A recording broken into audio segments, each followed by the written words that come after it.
Honey trap ಮಾಡುವುದಕ್ಕೆ ಬಂದಿದ್ದಂತಹ ಯುವತಿಯು ಕಪಾಳಕ್ಕೆ ನಾನು ಹೊಡೆದಿದ್ದೆ, ಆ ಯುವತಿಯ ಕಪಾಳಕ್ಕೆ ಹೊಡೆದಿದ್ದೆ ಅಂತ ಹೇಳಿ ಇದೀಗ ಕೆಎನ್ ರಾಜಣ್ಣ ಸ್ಟೇಟ್ಮೆಂಟ್ ಕೊಟ್ಟಿದ್ದಾರೆ. ಸಿಐಡಿ ಅಧಿಕಾರಿಗಳಿಗೆ ಸಚಿವ ಕೆಎನ್ ರಾಜಣ್ಣ ಮಾಹಿತಿ ಕೊಟ್ಟಿದ್ದಾರೆ.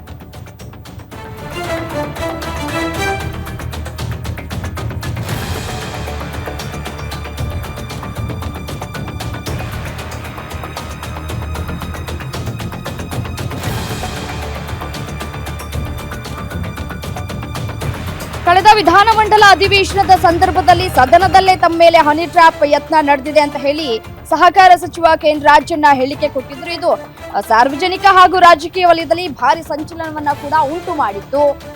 ಇದೀಗ ಸಿಐಡಿ ಅಧಿಕಾರಿಗಳಿಗೆ ಸಚಿವ ಕೆಎನ್ ರಾಜಣ್ಣ ಮಾಹಿತಿ ಕೊಟ್ಟಿದ್ದಾರೆ. ಜೈಮಹಲ್ನಲ್ಲಿ ಇರೋ ಸರ್ಕಾರಿ ನಿವಾಸದಲ್ಲಿ ಹೇಳಿಕೆಯನ್ನ ಕೊಟ್ಟಿದ್ದಾರೆ. ಆ ಒಂದು ಹೇಳಿಕೆಯನ್ನ ದಾಖಲು ಕೂಡ ಮಾಡಿಕೊಳ್ಳಲಾಗಿದೆ.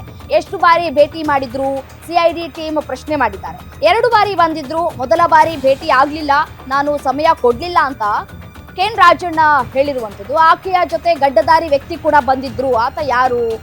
ಆತ ನನ್ನ ಜೊತೆ ಮಾತನಾಡ್ಲಿಲ್ಲ, ಆಕೆಯ ಹಿಂದೆಯೇ ಇದ್ದ ಅನ್ನುವಂತಹ ಮಾತುಗಳನ್ನು ಹೇಳಿದ್ದಾರೆ.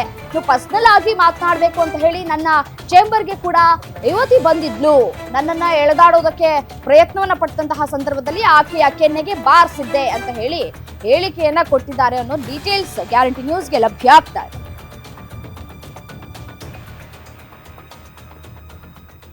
ಇಷ್ಟೊತ್ತು ನೀವು ನೋಡಿದ್ದು ಗ್ಯಾರಂಟಿ ನ್ಯೂಸ್, ಸುದ್ದಿ ಖಚಿತ, ನ್ಯಾಯ